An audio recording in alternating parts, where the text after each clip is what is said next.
Thank you అండి. పెద్దలు చెప్పిన విషయాలన్నీ విన్నారు. ట్రైలర్ చూసాం, చాలా ఎక్స్ట్రాడినరీగా ఉంది.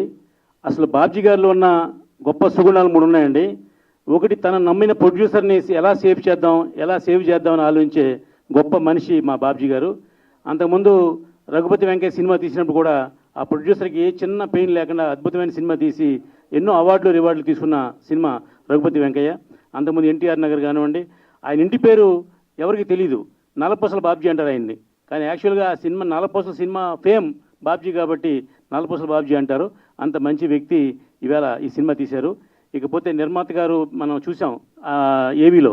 జనరల్గా దర్శకులు ఏవీలు వేస్తారు తప్ప నిర్మాతలు ఏవీలు ఎక్కడ వేరు. కానీ ఈవేళ ఈ సినిమాకి ఆయన ఏవీ వేశారు. అది ఆయన గురించి మనందరికీ కూడా చాలా బాగా తెలిసింది.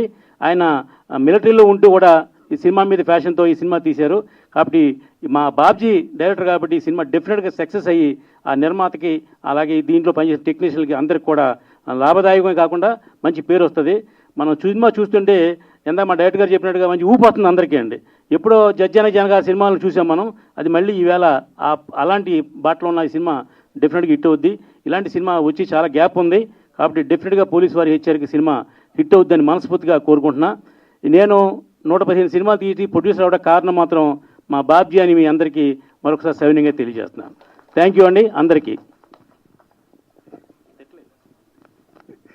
శుభలేఖ సుధాకర్ సార్ని వేదికపైకి రావాల్సిందిగా కోరుకుంటున్నాం.